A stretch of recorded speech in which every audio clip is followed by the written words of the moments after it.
Алфавиттеги эң биринчи тамгабыз эй тамгасы болгондуктан эйден баштайлык. Эй тамгасы алфавитте эй деп окулат. Эй мындай жазылат. Е, туушу. Транскрипцияда ушундай көрсөтүлөт. Мисалы, ачык муундагы сөздү алсак, take деген. Take. Акыркы тамгабыз и үндүү тамга болуп атат. Ошондуктан мына бул эй тамгасы алфавитте кандай айтылса, ошондой эле окулуп атат. Take. Кийинки үндүү тамгабызды алабыз. И созулма. Бул эки чекит созулмалуулукту билдирет. И. Мында дагы ив деген сөздү алсак, муунубуз ачык, ошондуктан и деген эле тыбышты берип атат. Созулма и. Андан кийинки тамгабыз ай тамгасы. Ай тамгасы алфавитте ай деп айтылат, туурабы? Буга мисал алсак, пай. Пай деген сөздү алсак, мында дагы акыркы тамгабыз үндүү болгондуктан ачык муунда турат ай тамгасы. Ошондуктан алфавиттегидей эле ай болуп окулуп атат. Андан кийинки оу тамгасын алабыз. Оу тамгасы алфавитте оу деп айтылат жана ачык муунда эле дагы оу болуп окулат. No. Ачык муунда турат. Андан кийинки тамгабызды ю. Транскрипцияда е тыбышы, у созулма. Эки чекит созулманы билдирет дегенбиз. Ю. Буга мисал use деген сөздү алсак, акыркыбыз үндүү болуп аткандыктан ю алфавиттегидей эле окулуп атат. Y тамгасы бир аз башкачараак. Алфавитте Y деп айтылат, бирок ачык муунда ай тыбышын берет. Айга окшош ай деп окулат. Мисалы, my. Ачык муун, ошондуктан ай деп окулуп атат. Эми балдар бардык ушул 6 үндүү тыбыштын жабык муунда кандай окулушун карап көрөлү. Жабык муунда биринчи эй тамгабыз мындай тыбышты берет. Бул тыбыш деп айтылат. Менен анын ортосунда тыбышы. Мисалы, cat. Cat. Муун жабык, көрүңөр балдар. Акыркы тамгабыз үнсүз. Ошондуктан деген кыска тыбышты берди. Кийинки тамгабызды карайбыз. Ини. Биз көп колдонуп жүргөн сөздөрдөн алалы. Бул кыска тыбышын берет. Мисалы, pen. Жабык муунда pen. Андан кийинки тамгабыз ай тамгасы жабык муунда и кыска тыбышын берет.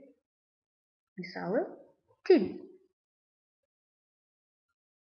Андан кийин оу тамгасын алсак, кыска о деген тыбышты берет. Мисалы, not. Not. Эми ю тамгасына келебиз. Ю тамгасы дагы жабык муунда кыска эле а деген тыбышты берет. Мисалы, бас. Жана акыркы үндүү тамгабыз y жабык муунда кыска и тыбышын берет. Буга мисал, Jim деген сөздү алабыз. Jim.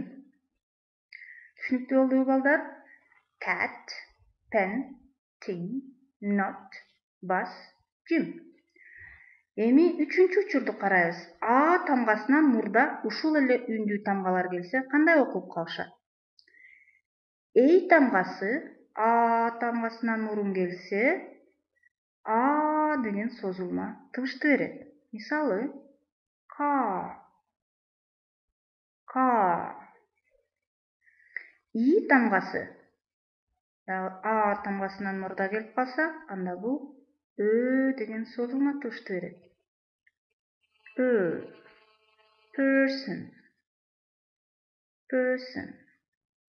Бул жерде и бизге тыбышын берип жатат. Үчүнчүбүз ай. ай тамгасы дагы анын алдына келип калса, бул дагы ушундай эле созулма ы тыбышын берет. Мисалы, биз көп колдонуп жүргөн сөз girl. Girl. Кийинки тамгабыз о тамгасы дагы анын алдына келсе, о созулманы берет. Or. Мисалы, sport. Sport. Андан кийинки тамгабыз ю тамгасы. А тамгасынын алдына келгенде, бул дагы созулма өөнү берип калат. Мисал, fur. Fur. Ю, а бизге өөнү берип атат. Fur. Эми балдар, бир аз практика иретинде, бир аз мисалдарды карап көрөлү. Мен азыр сөздөрдү жазам.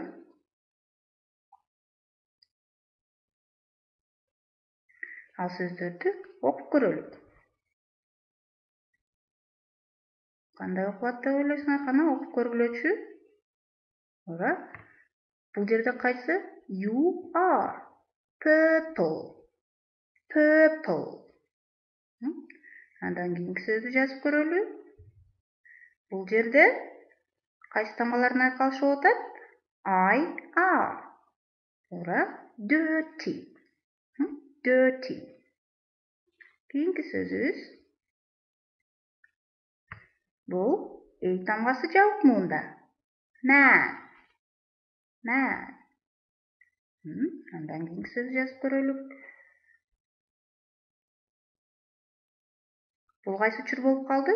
О тамгасы а тамгасы менен айкалышта созулма о.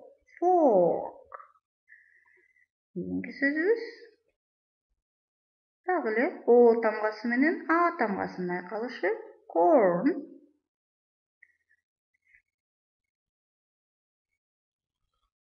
O тамгасы жабык муунда. Pot. Pot. Кыска о. Кийинки сөзүбүз. Sun. Ю тамгасы жабык муунда а деген тыбышты берчү. Sun. Андан кийинки сөзүбүз. И тамгасы ачык муунда. Демек, me. Ай тамгасы жабык муунда. Tin. Андан кийинки баланын атын көрөлүчү.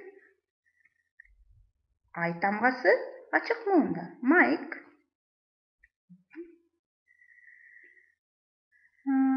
Кийинки сөзүбүз. Эй менен а тамгасынын айкалышы созулма а. Far. Андан кийинки сөздү карап көрөлү. О тамгасы ачык муунда. Toe. Toe. Ушуну менен бүгүнкү сабагыбыз аяктады балдар.